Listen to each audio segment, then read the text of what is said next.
Café na Praça com Pedro Bezerra.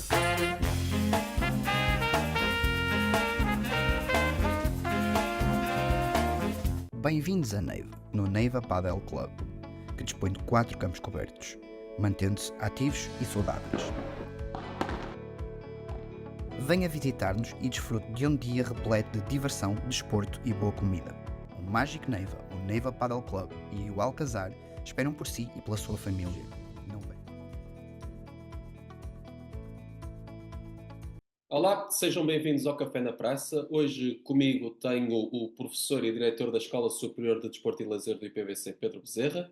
Olá, professor, como é que está? Tudo em ordem? Bom dia, obrigado, tudo a andar. Seja bem-vindo ao Café na Praça. Vamos então Muito tomar um obrigado. cafezinho, conhecer como é que o Pedro chegou até diretor da escola e essas coisas todas. E para começar, o que costumo perguntar a todas as pessoas é, em pequenino, o Pedro o que é que gostaria de ser quando fosse grande? Em pequenino, o que eu queria ser quando fosse grande era exatamente isto que eu sou, que é professor de Educação Física, neste caso um bocadinho mais acima porque estou no ensino superior, e é esta área, desporto, futebol, é a minha área de eleição desde muito cedo. Desde pequenino começou a jogar futebol era já com bola ou ainda era com meias de trapos? Não, não, já era com bolas, embora as bolas fossem entre o plástico e a borracha, eram as bolas que a gente tinha.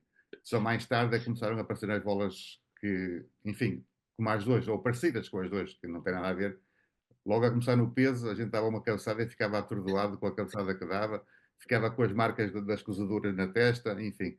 Mas sim, sim, comecei por aí, comecei em Ponte Lima, no Limianos, ou melhor, começámos na rua, que o futebol de rua Era isso que eu ia era dizer. aquela coisa Começou-se que pela rua, não é? existia e que hoje se tenta promover um pouco, porque é importante para a formação do futebolista e da pessoa, mas sim, foi aí, foi em Ponte Lima e no Limianos, concretamente. No Limientos, mas jogava-se à bola na rua em Ponte Lima? É de Sim, Viana, não é? sim, sim. Não, diga, pô, eu sou de Viana, mas estou em Ponte Lima, estava em Ponte Lima desde os 15 dias de vida. Os meus Ah, ok. pais estavam lá a residir, Ok. mas sou de Viana, Está bem, está sem bem. dúvida. Mudando, então, Limianos, percurso. Como é que surgiu passar a jogar no Limianos? Porque nessa altura era normal também, muitos jogavam na rua e nunca davam o passo para jogar num clube. Sim, Não havia a sim, oferta que há hoje, nem de longe nem de perto. sim. O contexto é engraçado porque em Ponte Lima havia, vamos chamar bairros, e a gente jogava entre os bairros. Eu era do bairro da Cadeia e jogava contra o Arrabalde, contra o Passeio, contra o Pinheiro, e esses eram os nossos jogos diários. E a oferta desportiva na altura também era o Limianos e nada mais. E o Limianos era a partir dos iniciados, não havia escolinhas, não havia nada disso na altura.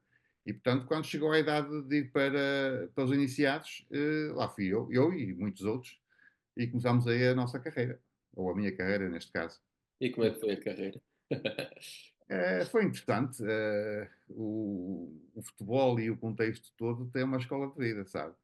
Porque vamos jogar, é aquilo que nós temos, era o nosso passatempo, não é? Não havia nada dessas partes eletrónicas e de redes sociais, portanto, o nosso foco era depois das aulas. Eu, no meu caso, tinha que fazer os deveres antes de ir para o treino e depois era treinar. E aquilo era o nosso foco, digamos, extra profissional, entre aspas, extra estudante, o foco era jogar futebol. E íamos para o treino, chovesse, fizesse sol, o que é que fosse, íamos a pé, ninguém nos ia levar de carro à escola, ou melhor, neste caso, ao treino, e era sempre pronto. Aliás, meus pais nem gostavam muito de futebol, mas percebiam que eu gostava e, portanto, ajudavam-me nisso. Mas o ajudar era criar condições para eu ir treinar e jogar. Nós muitas vezes íamos jogar atrás dos montes, não havia a IP4, nem havia nada, saíamos às 5 ou 6 da manhã e eu é que acordava por mim, eu é que tomava o pequeno almoço e ia para. Ninguém me ia levar, nem ninguém me ia fazer um lanchinho para levar, nem pensar. Mas pronto, mas isso foi uma excelente escola de vida para dar valor a muitas coisas, inclusive uma coisa que eu prezo muito, que é o espírito de equipa e de interajuda, sem dúvida. Claro que sim. Eram realmente outros tempos que nada têm a ver com os de hoje. A transição para sénior foi tranquila ou os estudos meteram-se pelo caminho? Sim, os estudos meteram-se pelo caminho e a transição foi tranquila, mas foi um bocadinho diferente, porque No último ano de júnior, eu fui jogar para os Cenas do Correia. Uhum. Era um desafio diferente e eu lá fui. E os meus amigos, eu era mais novo, da minha equipa era o mais novo. Na altura, os escalões eram um bocadinho diferentes e eu era o mais novo da equipa e eles foram todos para o Correia, eu também fui. E fiz uma primeira época de sénior, ainda júnior. E depois, quando cheguei a sénior, estava em Lisboa a estudar. Portanto, já não joguei aqui, joguei lá embaixo um pouco, lá embaixo em Lisboa, Sim. um pouco numa equipa que era ali perto da faculdade, mas foi uma coisa muito, enfim, era mesmo quase um passatempo, até porque as exigências eram outras em termos de faculdade e pronto. E a minha carreira de futebolista acabou aí. Também não era um grande jogador, acertava bem nela, era intenso, tinha mais cabedal que os outros e ganhava um bocado por aí, mas não era nenhum virtuoso nem nenhuma estrela. Era um jogador Alto. razoável. Exatamente, exatamente. Dava E, jeito. na faculdade orientei-me também dentro das opções que havia, orientei-me para o futebol. E, portanto, a minha parte profissional era por educação física e depois, como opção, tive no futebol. E também queria realçar uma coisa, é que quando estive na faculdade, tive vários professores de futebol que são figuras. Neste momento, na altura, estavam a começar, como o Uhum. Carlos Queiroz, como o professor Nelo Vingada, como o professor João Ferreira. Foram todos meus professores, aliás, deixaram-me marcas boas, positivas, em relação àquilo que deve ser o futebol. E Foi uma pronto, altura de fiz aí a minha viragem carreira. também, da forma como se pensava e como se fazia o futebol, nessa altura, não foi? Completamente, E quem teve completamente. a felicidade de tirar o curso nessa altura também depois bebeu muito disso e Sim, ajudou a sim, transformar sim, o futebol sim, em sim. Portugal. Sim, sem dúvida. Aliás, eu acho que foi o ponto de viragem foi mesmo aí. Nessa altura, quando o professor Carlos Queiroz e o professor Vingada pegaram nas seleções, também foi nessa altura, isso foi mesmo um ponto de viragem, sem dúvida. E Uhum. também por isso ficou mais marcado cá dentro esta vontade de andar ligado ao futebol. Muito bem. E como é que foi então a nível profissional do ensino? Do Escolas ensino. secundárias, bastante tempo, que Sim. sempre Eh, provavelmente com o desporto escolar atrás. sim, fiz 3 ou 4 anos na escola secundária, 2 em Lisboa, 2 na Escola Secundária de Ponte Lima, com o desporto escolar incluído. E depois dei o salto, ou mudei para o ensino superior e vim dar aulas para a Escola Superior de Educação aqui em Viana do Castelo. Na antiga S. Eh, sim, na ES, sim, na ES. Que entretanto evoluiu um pouco e criámos uma Escola Superior de Desporto em Melgaço, da qual eu estou desde a origem, e eu e o meu colega Luís Paulo Rodrigues criámos a escola e, digamos que formatámos a escola, e que neste momento sou o diretor. Muito bem. Hum, Podemos falar um bocadinho dessa criação da escola que Melgaço, que para quem não conhece, porque acaba por Sim, ser muita gente que sim, não conhece, não sim, é? sim. Como é que foi essa instalação de uma escola que fica a 1 hora e meia agora, se calhar antes ainda era Sim, mais um sim, bocadinho. sim. Não foi um processo político acima de tudo, não? Sim, foi. Por um lado, havia a percepção de que era preciso eh, fazer algo mais. Nós tínhamos um curso de desporto não, de educação física, para o primeiro e segundo ciclo na ESE, e que era um bocadinho redutor para aquilo que a gente achava que queria. E, entretanto, juntaram-se ali assim umas ondas para dar uma onda perfeita, não é da Nazaré, mas é quase, em que havia uma vontade política de abrir uma escola de desporto e, em termos de dinâmica política de onde é que seria a escola, foi parar a Melgaço, muito graças ao então presidente de Melgaço, que era o Rui Luciano? Solheiro, e já tinha lá um complexo esportivo e, portanto, puxou para lá a escola e nós lá fomos. Isto tudo, mais uma vez, por uma motivação muito forte que é do desporto, porque, repare, eu estava a 5 minutos a pé da escola, da ESE, Uhum. e agora estou a 1 hora e meia de carro da escola. E, portanto, mas sim, foi uma motivação forte. Tivemos o apoio todo da Câmara, tivemos muitos apoios e estamos lá em cima. Com todas as vantagens e desvantagens que aquilo tem, mas estamos lá em cima. É uma escola que é saudável, tem quase 500 alunos, para Melgaço é muito, e pronto, estamos em evolução nessa parte. Mas, e falando um bocado do panorama, de duas coisas que eu gostava de falar, e tendo a oportunidade de estar a falar com, sim, com o sim. diretor da escola. O facto de estar tão afastado da sede do distrito causa mais dificuldades ou acaba por ser uma vantagem porque cria-se uma comunidade forte e acaba também de ser um espírito mais forte dentro da própria escola? Cria vantagens ou desvantagens? Há pessoas, ainda há alunos que são colocados por engano e que pensam que vão para Viana e afinal vêm-se em Melgaço. Como é que... Sim, tem essa desvantagem que é nítida. Estamos em Melgaço, não estamos em Viana ou num grande centro, e tem a vantagem de, estando ali, temos uma potencialidade enorme, que temos um parque natural ali perto. A escola tem uma vocação muito forte, não é que as outras não sejam boas, mas tem uma vocação muito forte para os desportos de natureza.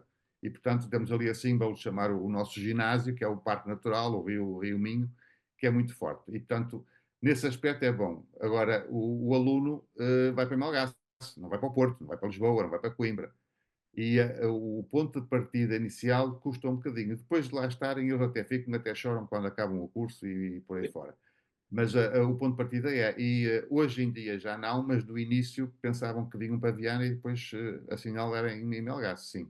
Essas dificuldades foram sendo superadas, com boas condições, temos professores também muito bons, aliás, temos um dos professores que lá temos é o que mais publica em termos científicos a nível nacional, na nossa área, e tem umas condições fantásticas, e, nomeadamente nos desportos de natureza, que é uma coisa que o Porto não consegue oferecer, por exemplo, não tem natureza ali ao lado, nós temos ali, andamos 50 metros e temos o rio para fazer rafting, andamos 500 metros e temos uma parede de escalada natural, temos A ponte para rafting, saltar.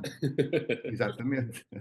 E, portanto, quer dizer, se quiser, o ideal era pegar em Melgaço e meter ali à beira ali no Porto, à beira da Ponta Rábida. Era fantástico. Tínhamos a população toda e tínhamos, mas não é possível.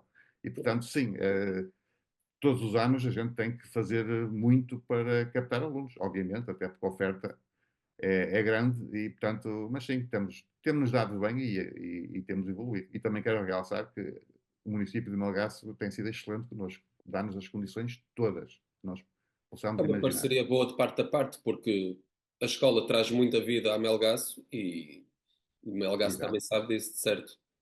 exato, sem dúvida, sem dúvida. Digamos que não estão a fazer um favor, estão a fazer um investimento e nós também estamos com esse investimento a tentar a conseguir captar esse tipo de população, que é importante para Melgaço, sem dúvida. E acaba sempre alguém por ficar por lá também, não é? Sim, sim, sim, tem ficado, tem ficado. Exatamente. E que tal tem. E na outra área que eu também queria falar era o desporto universitário. Porque eu estudei em Braga e, Hum, apesar de não ter um curso de desporto, e acho que ainda não hum, tenho, confesso que estou hum, um bocado afastado agora, não estou, mas foi sempre uma coisa, quando eu estudei lá, que sempre me cativou bastante foi a forte aposta desportiva que lá existia. Eu acompanhava as equipas nos torneios, nos uhum, CNUs, uhum, etc. E tal. uhum, E em uhum. Viana, apesar de ter um curso de desporto, acabava sempre por não haver. Como é que está esse, nesta altura que o IVC está a trabalhar? Se mesmo a própria Sim, escola está a pensar desenvolver ou não? Como é que está essa situação? sim. Como preâmbulo para esta parte, tenho a dizer que Braga é o excelente exemplo do desporto universitário. Sem dúvida. Não é uma qualquer. Braga é mesmo um ponto. Aliás, O o, secretário o de grande Estado atual, responsável, o por grande exemplo, responsável pelo desporto universitário em Braga, que é o Fernando Parente, neste sim, momento é vice-presidente da FISU, foi que é a sido, Federação sim. Internacional. Portanto, não é qualquer um. Aqui as coisas funcionam um bocadinho diferente porque o IPVC está espalhado pelo distrito, não é? Então temos 6 escolas, 3 em Viana, uma em Ponte Lima, uma em Valença e uma em Melgaço. E, portanto, aquilo que você via lá em Braga, que é Áreas aquele bem, grupo sim. fortíssimo, aqui não tem bem isso, é um bocadinho espalhado. Quando chegamos à parte de campeonatos nacionais, tentam-se reunir e criam-se condições para reunir os alunos, mas a dinâmica é sempre um bocadinho diferente porque quem está em Melgaço vai treinar em Melgaço, vai praticar em Melgaço e eventualmente ou de vez em quando juntam-se todos para criar essa dinâmica. Braga não, Braga tem ali tudo aquilo. Aliás, eu, entre aspas, e no bom sentido, eu tenho uma inveja deles tremenda, não é? Porque eles têm uma dinâmica impressionante. Sim, sim. É dinâmica, são infraestruturas, é realmente um Tudo, excelente tudo, exemplo. tudo. E fazendo uma pequena provocação na altura, por exemplo, e porque o Pedro também praticou rugby, a equipa de rugby treinava nos Arcos de Valdeveza, apesar de tudo. Certo, certo, Jogava certo, pela UEM, mas certo, praticava certo, nos Arcos. certo, Por certo. isso, Sim, às senhor. vezes as coisas É, ajeitam-se no meio é, caminho. é, é, é. Que era uma coisa, por exemplo, que eu queria ver se implementava aqui, mas não temos espaço letivo para isso. Os Uhum. cursos têm horas limitadas e pronto, há outras áreas mais prementes para quem está a formar e, portanto, não cá. Mas sim, aliás, Braga, neste momento, o futsal também está associado ao Sporting de Braga e por aí fora.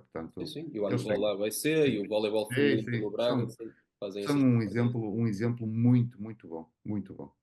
É, sim, e os bons exemplos são para se seguir e replicar dentro do É, possível. Mas voltando é. a Viana, voltando ao Sim, Pedro, voltando ao sim. IPVC, hum, diretor de escola é o máximo ou pensa um dia chegar a presidente do IPVC? Não. Gosto muito de ser diretor da escola, é um desafio muito, muito intenso e estou no meu último mandato e também estou muito perto da reforma, portanto, colaborar com o IPVC sim, presidente não, nem sequer me passa pela cabeça. Eu gostava de ter uma área, um pelouro do desporto, um pelouro de projetos, sim, mas também em termos de vida ativa profissional, as coisas também estão a ficar perto e tem outras coisas Era que isso gostava que de eu estava fazer, a fazer. nomeadamente a Associação de Futebol de Viana do Castelo. Pois era esse o passo que eu estava a fazer, que presidente do IPVC não, mas vê-se então agora para. Apresentou-se a candidatura para presidente da Associação de Futebol de Viana do Castelo. É Uhum, uma candidatura. Como é que surgiu? Porque é que surgiu? Porque o Pedro também já colaborou, já sim, está na associação. Como é que surgiu então essa vontade? Depois do processo conturbado como foi há 4 anos. sim. Bem, surgiu, eu colaborava informalmente, ou seja, por pro bono, com a Ação de Futebol e com um coordenador técnico que lá estava que eu muito prezava, que era o Gomes Ribeiro, e que já faleceu, mas eu colaborava com ele porque gostava mesmo e gosto de futebol e dessa dinâmica toda. E houve uma altura que o atual presidente desafiou-me um pouco para. Ele já não ia fazer mais nenhum mandato, já estava no limite e, portanto, desafiou-me. E eu, depois de pensar um bocado, depois de algumas conversas com ele e com a família, disse: está bem, vamos por aí fora. E então comecei a tentar montar uma equipa em base em dois vetores muito simples, que é a confiança e a competência. Ou seja, pessoas que eu conheço e que são da minha confiança e que tenham competências e valências para fazer alguma coisa pelo futebol distrital. E a partir daí começámos a construir uma equipa que são 59 pessoas, que é uma coisa que eu não tinha noção.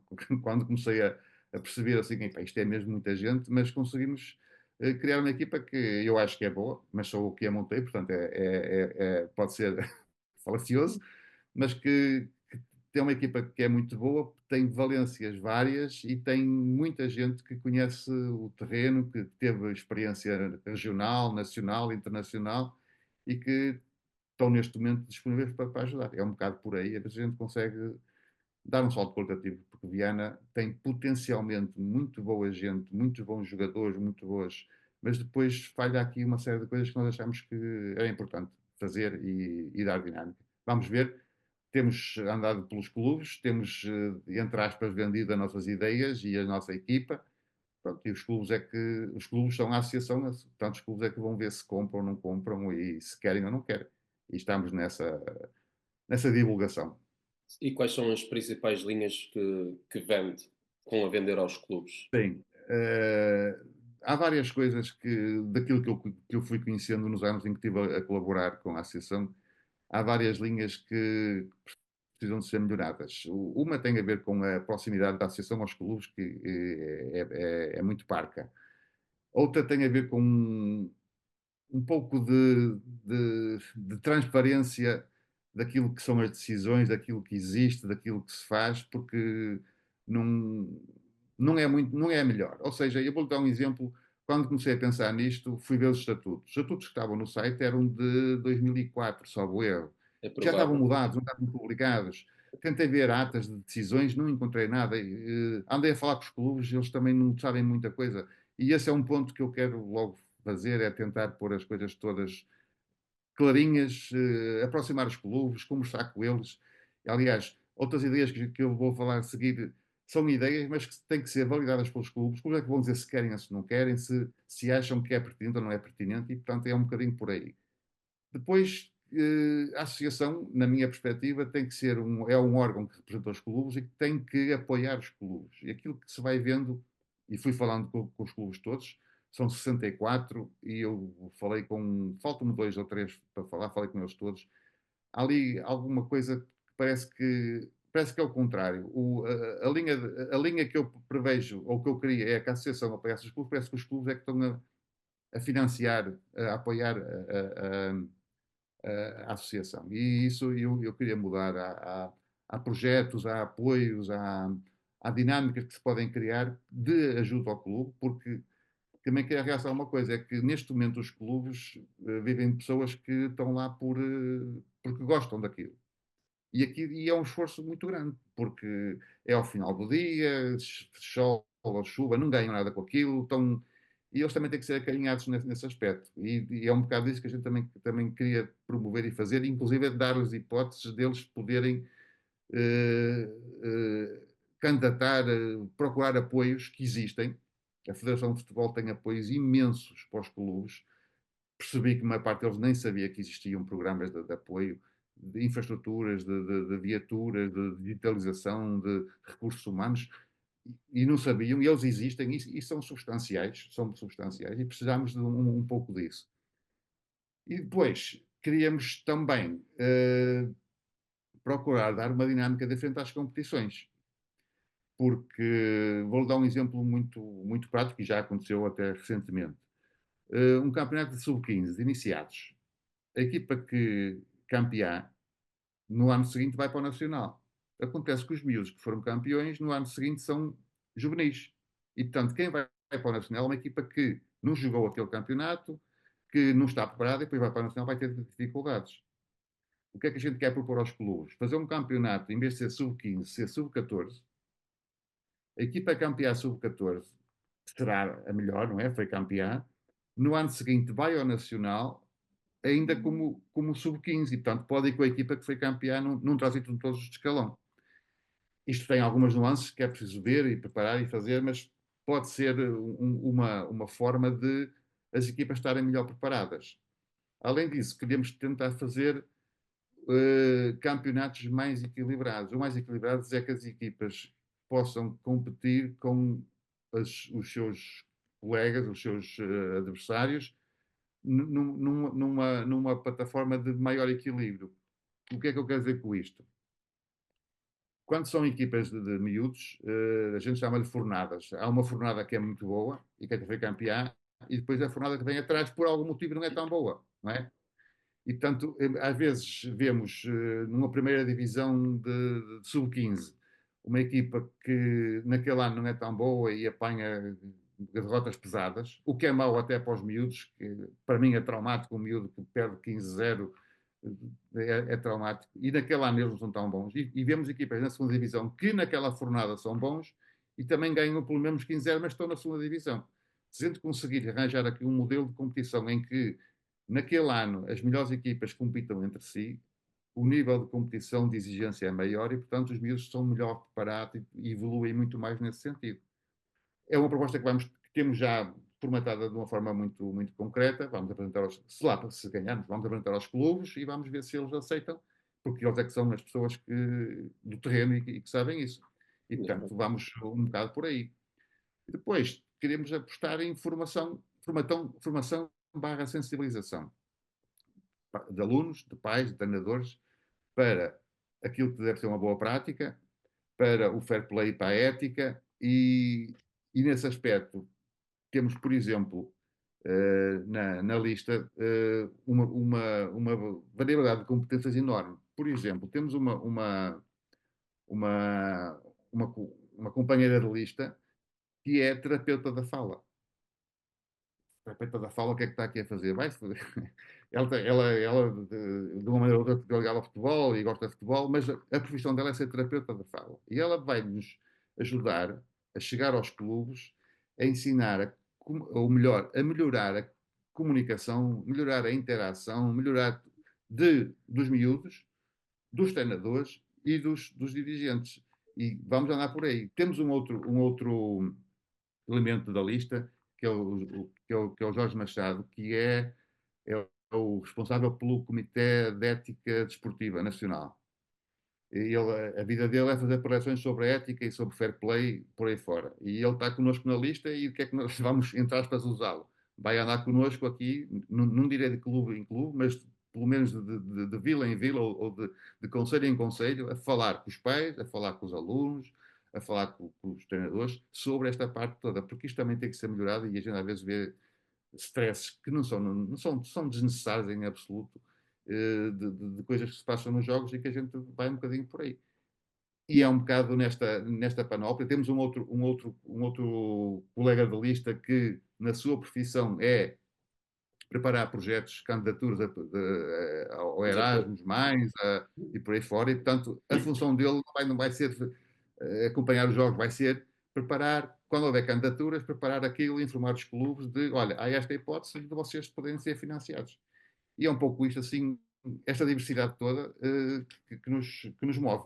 Temos um Dar um conselho trabalho, técnico. dar uma visão mais ampla ao Sim, próprio sim, trabalho da associação, no sentido de exatamente, gestão. Eu, exatamente. quando falamos nos últimos anos, tem-se procurado muito o crescimento do futebol feminino, tem-se Hum, procurado também o crescimento do futsal.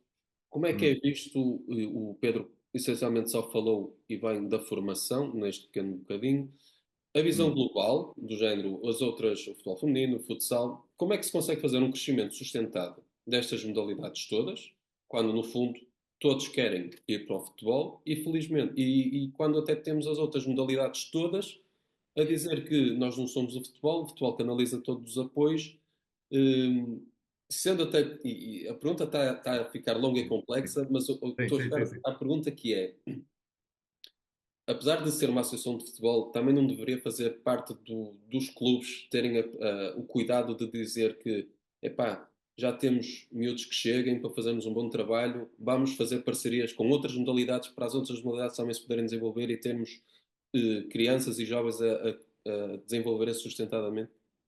Sim. Eh, Há uma coisa que isto vem da minha profissão de professor de educação física e de formador nesta área, que é os miúdos, na minha perspectiva, têm que experimentar tudo do que tiverem motivação. Até porque um miúdo que experimente basquetebol, há muitos skills, há muitas ações do basquetebol que são úteis no futebol, por exemplo, ou no handball. E, portanto, na minha perspectiva pessoal, e que eu queria também implementar, é um miúdo de 6, 7, 8, 9, 10 anos, pelo menos até aí, tem que experimentar tudo. E haver ligações com outros clubes, com outras áreas, onde os miúdos experimentam e só mais tarde é que vão se canalizar para alguma coisa, é positivo. E isto estamos a falar do ser humano que estamos a criar e a desenvolver. O futebol é um meio, há outros e há outras modalidades. A riqueza para mim de um miúdo que andou na natação, na ginástica, no futebol, no vôlei, no basquete e por aí fora, no atletismo, é de uma riqueza para o miúdo impressionante. E depois, quando ele escolher a modalidade que escolher, ele vai ter vantagem porque tem um repertório motor e um conhecimento de movimento muito superior aos outros.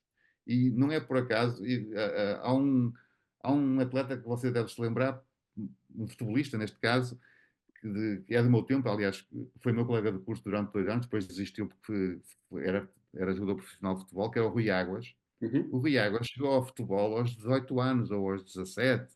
Antes disso jogava voleibol. Onde é que ele no futebol era muito bom? Era nos golos de cabeça, porque ele tinha um timing. O timing do voleibol, da bola no ar, era fantástico e ele ganhava isso em relação aos outros porque tinha aquela experiência. Ou seja, se nós de princípio ou no início de um processo de formação desportiva do miúdo dermos essa variedade, vamos ganhar a pessoa e vamos ganhar um atleta, seja lá em que modalidade for. Obviamente que aqui há uma coisa, é que o futebol tem mais recursos, tem mais impacto, e isso é uma verdade. Não podemos nem fugir a isso, mas também não podemos fazer terra queimada à volta, na minha perspectiva. Temos que fazer essa parceria e essa simbiose, sem dúvida. Claro, e enquanto associação, se o Pedro Sim, se sim, tornar, sim, naturalmente, por exemplo, vi que na sim, Solidez está o Paulo Fernandes, que também tem ligação ao basquetebol, certo, por exemplo, certo, acho que seria de todo certo, proveitoso aquilo que certo, estava a dizer, seja o voleibol, seja as várias é, associações do distrito, porque seria sim, benéfico para todos, para o é. próprio desenvolvimento do distrito. O Paulo Fernandes, nesta temática, é o nosso, a nossa chave, porque ele está no Todo desporto escolar. escolar, é professor de educação física, está connosco e está no basquete. Ou seja, ele tem uma aproximação fantástica para tudo. E mais uma vez, nós não vamos só ver o futebol, e depois, como estava a dizer, ao futebol, desde o feminino ao masculino, mas o futsal, o futebol praia, tanta coisa os miúdos experimentarem e fazerem e andarem por aí fora, não tem mal nenhum. Eles têm tempo para chegar depois ao futebol que querem ou à modalidade que querem mais tarde. Para mim é um erro e está a acontecer muito. Eu sei que isto tem às vezes aspectos mais emocionais ou até potenciais económicos de um miúdo aos 5 anos já está no futebol.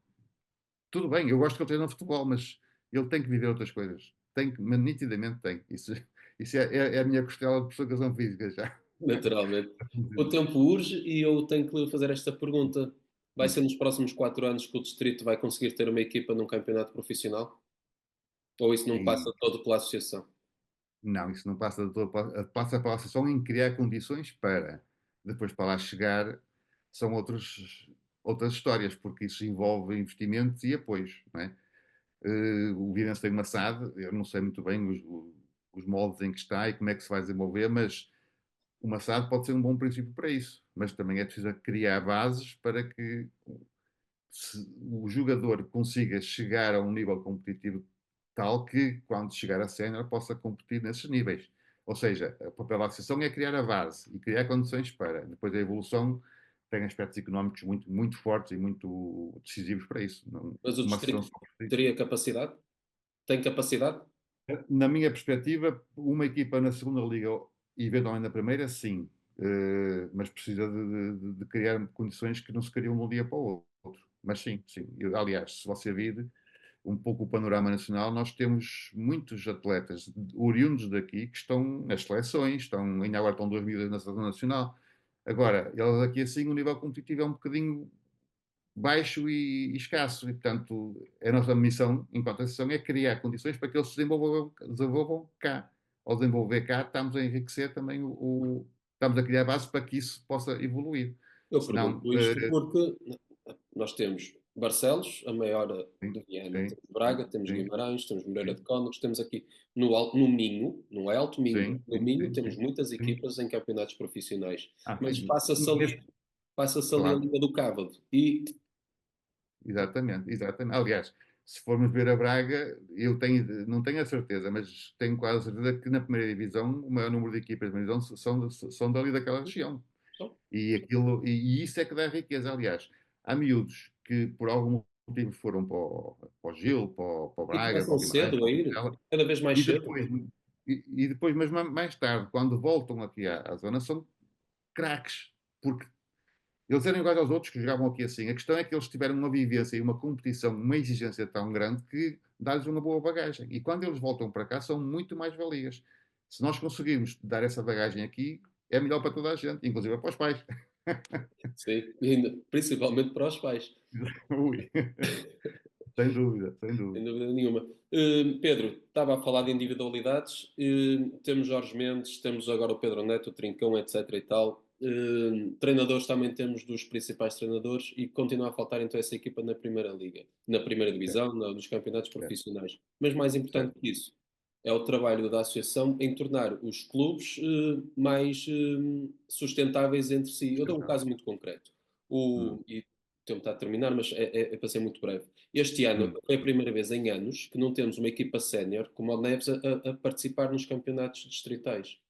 Eh, É porque os clubes estão mais a pensar no negócio das crianças do que propriamente em ter o- a, a estrutura para ter tudo a funcionar normal? É um pouco das duas coisas.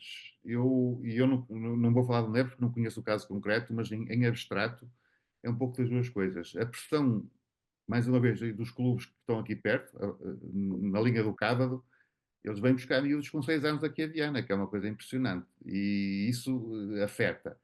Por outro lado, eu acho que tem que haver uma aposta também bastante forte na formação e na preparação dos dirigentes. Porque um clube é um pouco aquilo que o dirigente consegue fazer e captar para o seu clube. E se quiser uma coisa um bocadinho paralela, é a minha escola, não, a escola de Melgaço, onde eu estou, ter que competir com a FADEUP no Porto ou com o ISEF de Lisboa, a FEMAGA e por aí fora. A gente, se nós ficarmos sentados à espera, não vem ninguém, temos que nos mexer e temos que criar condições. E nos clubes, agora vindo para os clubes, é um pouco isso. E às vezes, por falta de tempo, e a falta de tempo não é um aspecto, não é denegrir a pessoa que lá está, a pessoa está lá por pro bono e, portanto, dá o melhor que tem. Às vezes pode faltar a informação e algum tipo de detalhe sobre coisas para fazer, nomeadamente procurar apoios. E é esse que nós vamos ter que fazer esse papel. Claro que depois chegamos ao fim e vemos aspectos tristes, como o Neves, um clube histórico, onde eu já joguei contra eles muitas vezes e perdi quase sempre, porque eles eram muito fortes, e agora, pronto, é um clube que parece que não está bem, e portanto é preciso apoiá-lo, não é mandá-lo abaixo, é preciso apoiá-lo para ele reativar. Certamente houve para lá qualquer coisa que não correu bem, e muitas vezes tem a ver com equipas cenas e apostas em coisas que não estavam preparadas para isso, e portanto tem consequências. Mais uma vez, o papel da associação é ajudar isso e tentar que uma base forte, isto é, aliás, é como na vida, uma base forte dá para construir, não é? O prédio do Califa, que você conhece muito bem, não foi feito em cima da areia, deve ter ali uma estrutura qualquer e com os melhores pensadores a fazer aquilo tudo. E aqui é um bocado isso, não queremos fazer um Califa que não conseguimos, mas um prédio com alguns andares, sim, queremos fazer, sem dúvida. Pedro, muito obrigado. Estamos a terminar. De forma muito breve, a forma como tenho terminado ultimamente o podcast é fazendo uma pergunta de se o Pedro tivesse que passar o resto da vida preso a um único dia, que dia seria esse? Ui, preso um único dia, que dia seria esse? Sim, Pá, olha, seria um dia com sol, um dia passado com a família e, se possível, a jogar futebol. muito bem. Pedro, muito Nada, obrigado por esta conversa, por ter vindo ao Café na Praça. Espero que tenham gostado. Eu estava aqui, obrigado. Não, foi um eu estava prazer. aqui. Aliás, estas conversas são sempre boas. E se tivéssemos nós tempo, estávamos aqui a falar muito Ah, mais sim, tempo. sem Há dúvida nenhuma. tanta coisa para trocar ideias. Aliás, eu nisto tudo também não ouvia as suas opiniões, que era uma coisa que eu gostava de ouvir mais tarde. Fazer um podcast ao contrário. Era eu a falar consigo sobre essas coisas todas. Também, se calhar, era uma boa medida para a associação implementar, se o Pedro for eleito, é ouvir mais os adeptos que estão nas Ah, bancadas, que nem não, todos vão só para não, lá dizer asneiras. Há alguns que também pensam, mas não tenha dúvidas nenhumas. Aliás, é assim que eu faço isso no meu dia a dia na escola, por isso. claro que É, sim. é mesmo assim. É Ok, essa a ideia. vou só terminar o Muito obrigado. podcast. Muito Tá, obrigado por ter estado obrigado. desse lado e o Café na Praça volta para a semana com mais um convidado.